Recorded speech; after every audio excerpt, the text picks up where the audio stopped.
Today, Square Enix is very sorry and has made you a whole new game to apologize. This is CheckPoint.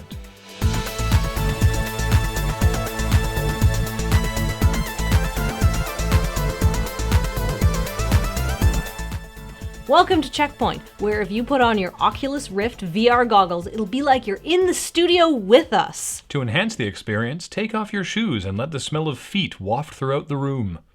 A screenshot labeled POP0 was leaked onto a Prince of Persia fan forum, igniting speculation that it could be from a Prince of Persia reboot.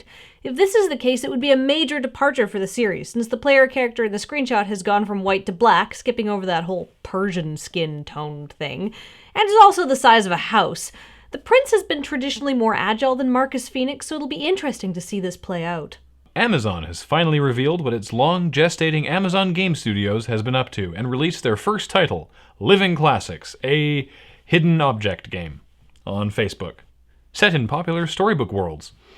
If Amazon wants to keep that whole book thing going and limit themselves to stories and games based on books, that's fine, because a lot of options there. A lot of better options. Hasbro has unveiled its line of Zynga-themed board games, two of which are literally reskins of existing Hasbro board games.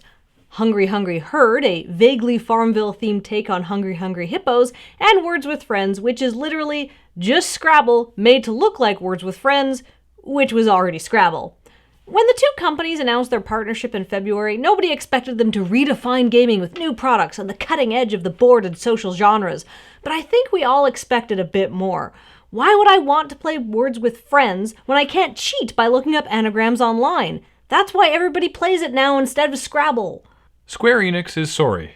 Very sorry about Final Fantasy XIV, and they're hoping that you can forgive them. They've rewritten the game from the ground up with a new graphics engine, new back-end data structures, new gameplay, new missions. They've really done a number on this, and they're re-releasing it as Final Fantasy XIV: A Realm Reborn. Let's check out the trailer.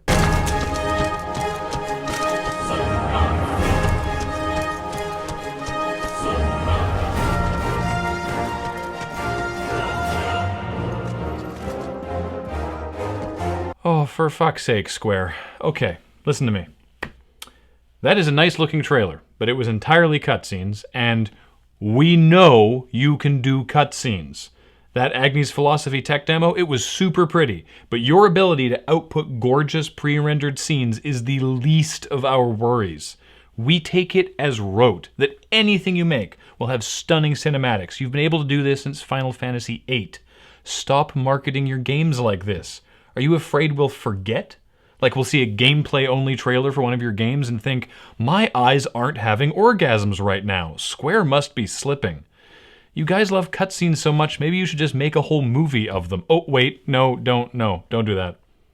The Behemoth is holding its second annual Castle Crashers Tournament of Champions, and this year the winner will receive a variety of plastic molded into pleasing, colorful shapes, a t-shirt, a hat, and a gold-plated Xbox in 24-karat gold, because apparently 10-karat gold is for scrubs.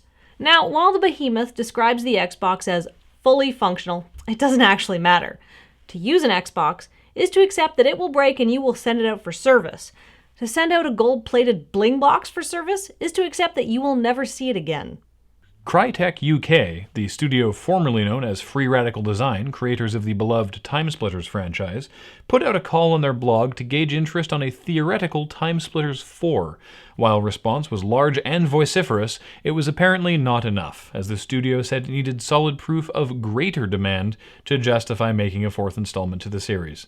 You hear that? It's your fault. You were loud, but you weren't loud enough. Shame on you. Well, did you go on their blog and say anything? I figured everyone else would. Please?